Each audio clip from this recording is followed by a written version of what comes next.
पहले बेरूत में धमाके और फिर दक्षिणी लेबनान में बम बरसाने के बाद गुस्से से लाल पीला हो चुके हिजबुल्लाह ने इजराइल पर जोरदार हमला बोला है। पहले तो उसने तेल अवीव में मोसाद के हेडक्वार्टर पर बैलिस्टिक मिसाइल से हमला किया और उसके बाद फादी 3 रॉकेटों की ताबड़तोड़ बौछार कर दक्षिणी हाइफा में सनसनी मचा दी। लड़ाकों ने कब्जे वाले जिक्रोन में एक हथियार फैक्ट्री को निशाना बनाकर रॉकेट दागे। दूसरी बार हिजबुल्लाह ने फादी 1 रॉकेट हमलों से किरियात मोज़गिन की बस्ती पर हमला किया। साथ ही लड़ाकों ने लेबनान के शहरों के पास उड़ान भर रहे 2 इजरायली फाइटर जेट्स को खदेड़ने का भी दावा किया।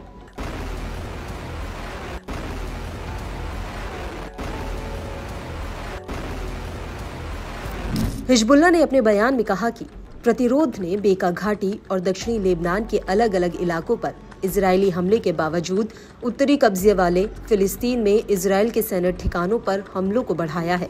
लड़ाकों ने रामिया मिलिट्री साइट पर भी हमला किया है। उस पर बने खुफिया जानकारी जुटाने वाले उपकरणों को निशाना बनाया। सटीक हथियारों का इस्तेमाल करते हुए लड़ाकों ने इजरायली के कई हार्डवेयर्स को तबाह किया।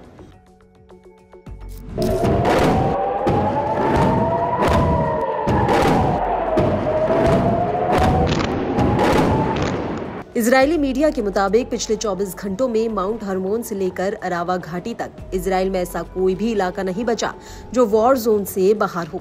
उत्तरी इजरायल के गोनेन, लहावा बोट, हाबाशान और किरियात शमूना की बस्तियों में भी हवाई हमले के सायरन सुनाई दिए।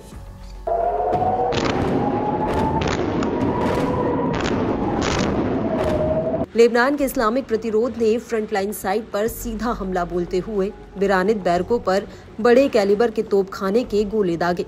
इससे उत्तर में कैटजरीन से लेकर रोशपिना, सफद और माउंट मेरोन तक फैले इलाकों में लोगों को बॉम्ब शेल्टर्स में रहने की सलाह दी गई।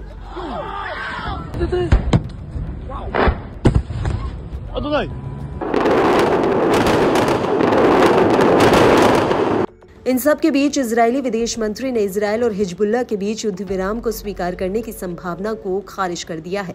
उन्होंने कहा कि उत्तर में कोई युद्ध विराम नहीं होगा। हम जीत और उत्तर के निवासियों की सुरक्षित वापसी तक हिजबुल्लाह के खिलाफ अपनी पूरी ताकत से लड़ते रहेंगे। इजरायली पीएमओ ने भी सीज फायर प्रस्ताव को खारिज करते हुए कहा कि युद्ध विराम के बारे में खबर सच नहीं है। यह एक अमेरिकी फ्रांसीसी प्रस्ताव है जिस पर प्रधानमंत्री ने कोई प्रतिक्रिया नहीं दी है। नेतन्याहू के कार्यालय ने कहा कि प्रधानमंत्री ने आईडीएफ को पूरी ताकत से लड़ाई जारी रखने का निर्देश दिया है।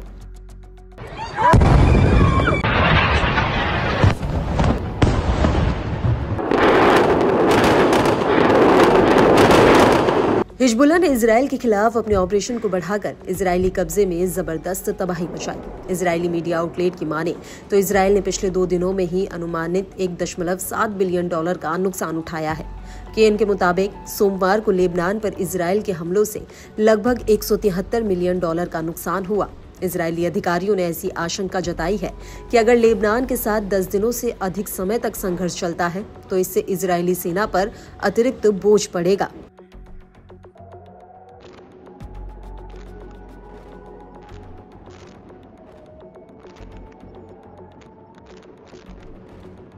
वहीं इजरायली मीडिया ने शिन बेट सुरक्षा सेवा के एक पूर्व अधिकारी के हवाले से बड़ा अंदेशा जताया।